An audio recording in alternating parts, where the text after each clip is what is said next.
everybody. Welcome back. We're so happy you're here with us at Market Mamas. Yes, we're so excited to be back for another discussion. Today, we're going to talk about guilt and grace.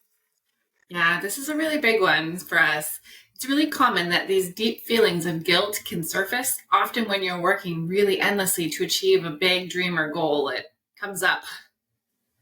Right. Those emotions are raw and can become a real threat to your progress if not handled with care. We found the best antidote to those unpleasant feelings is giving yourself grace. Yeah, it sounds simple, right? It's actually really not, because it usually doesn't come naturally. It's something that you have to really be intentional to practice. I feel like the guilt comes very naturally. The grace, not so much. That's at least our experience. Right. I know personally when I've failed to be very purposeful about giving myself enough grace, it always leads to burnout. It's like we have this endless amount of things to do, things to manage, but a real finite amount of time and energy and resources we can pull from. And so there is this really thin line between acknowledging that and also trying to pour from an empty cup. Yeah, guilt can really eat you from the inside out if not managed. It can be a relentless gnawing feeling that can threaten your whole infrastructure. It's different for different people, and it can manifest in sneaky ways, such as like being short with the people that you love, or eating or sleeping habits, or cutting out important activities that once were non-negotiable for you, such as exercise or date with friends. These are potential non-sustaining outcomes for a truly balanced life. If you find like the guilt is driving some of these things, some of these less than ideal habits, I feel like it helps to just target it head on.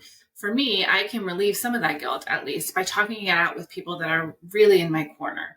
I feel like I'm really blessed to have a very supportive husband, Kendra, obviously, an incredible accountability and business partner, and some really great trading friends and mentors, just to name a few. So these people in this pursuit, they see me, both the ambitious, unrelenting drive to push farther as far as I can, but also the fatigue and strain sometimes that maybe is inevitable. They, for me, are the go-to people for unloading the pressures and verbalizing the need to feel some contentedness in this drive, because it can feel like a real struggle sometimes. And saying it out loud kind of offloads a little bit. It helps me. Right. We really have to normalize these feelings of guilt because when we break it down, it's actually evidence that we're on to something really great. And for us, we're always looking for inspiration from our mentors and just people who are successful and excelling at all the things that we are pursuing. So be it our trading careers, parenting relationships, serving others, just designing a life that we can live on our own terms and just, reach our full potential.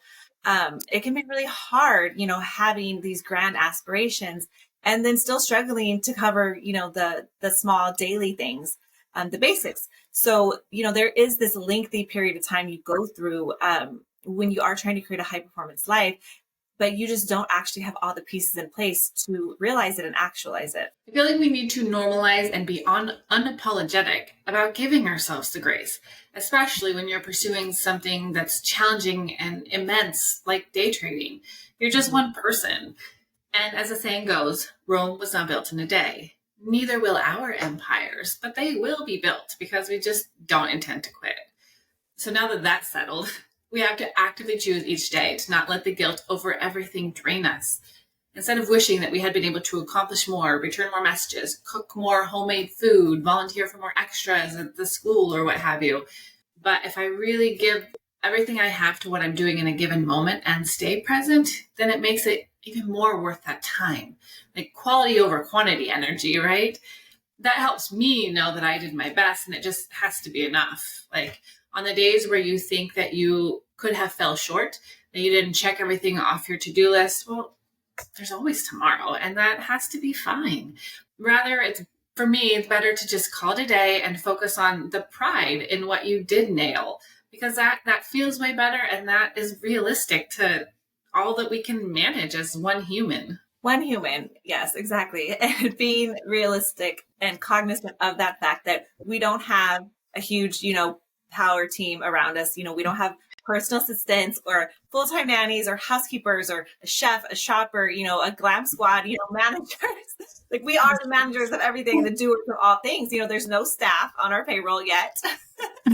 And so it can feel like we're the only player, moving the ball down the court, right? The only player on our team.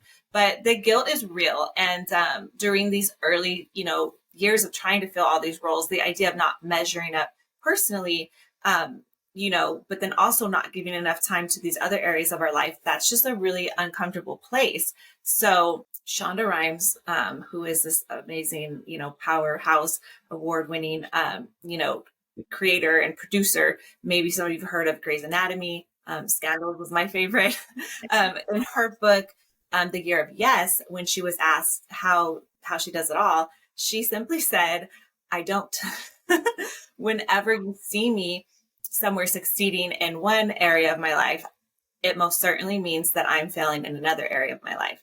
And like, wow, I mean, that is the most beautiful expression of grace and of just saying what it is, as we can't do it all. And the most people we look up to, they're not doing it all, And so we have to really just give ourselves that recognition and that grace and choose not to feel guilty over not being able to do it all, but knowing that that is just part of the process.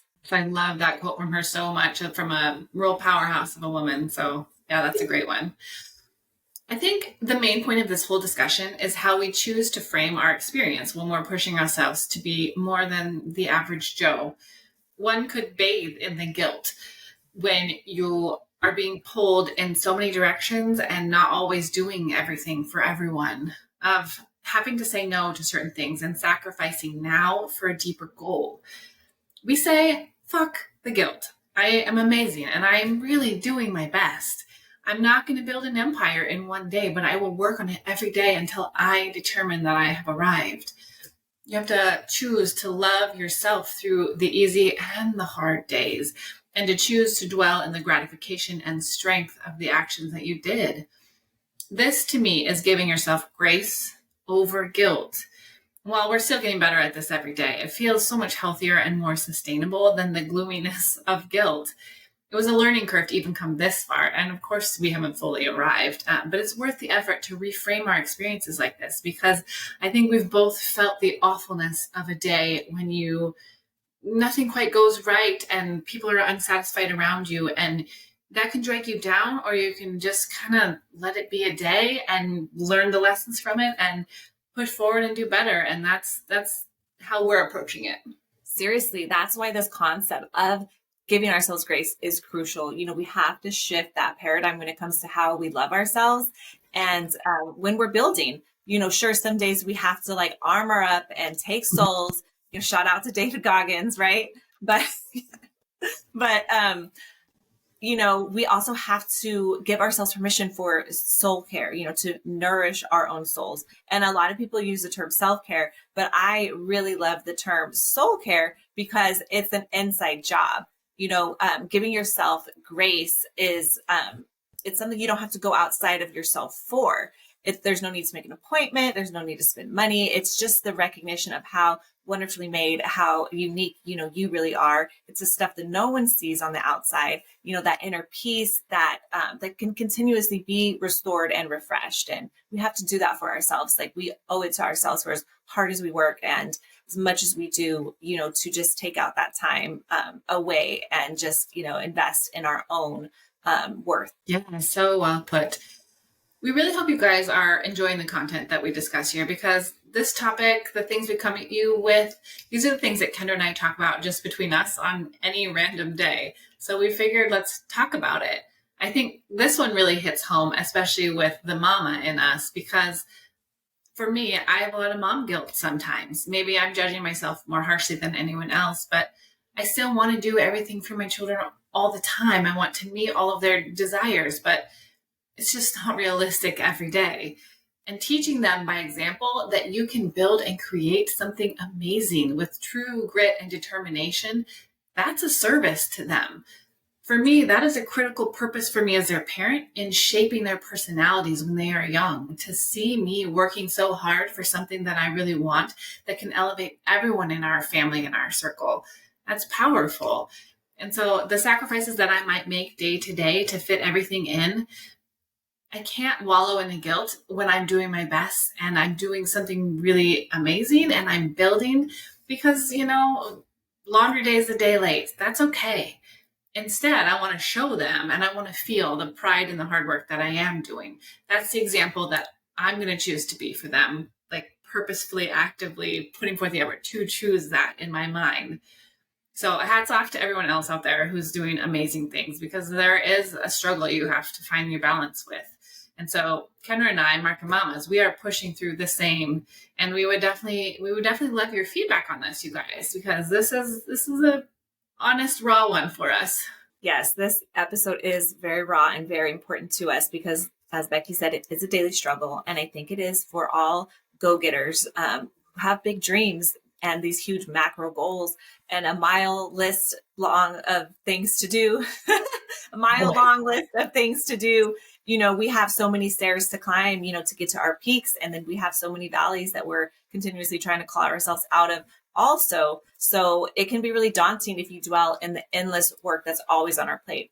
But conversely, it can be incredible if you see the beauty in the milestones that you intend to crush and how they will certainly start to compound over time. I want to choose to be motivated and inspired by the pressures of this journey instead of feeling guilty over the sacrifices that are just an inevitable part. We have to reframe that and sometimes just focus on the bigger picture, the good fight. It's easy to get so caught up in those daily little tasks we feel like we fall short of, with the homemade meal, we didn't get around to cooking and the extra activity that maybe we're missing out on. In the grand scheme of things, we're standing for so many, our families, the people around us, all those connected to us and through us, and even those yet to, become part of our lives and our stories. So making those sacrifices, those hard decisions to continue to pursue something greater, we're bringing them up with us, even on the days it doesn't feel like it. Our efforts will have a lasting impact on them and our entire world. So it's meaningful and it's necessary.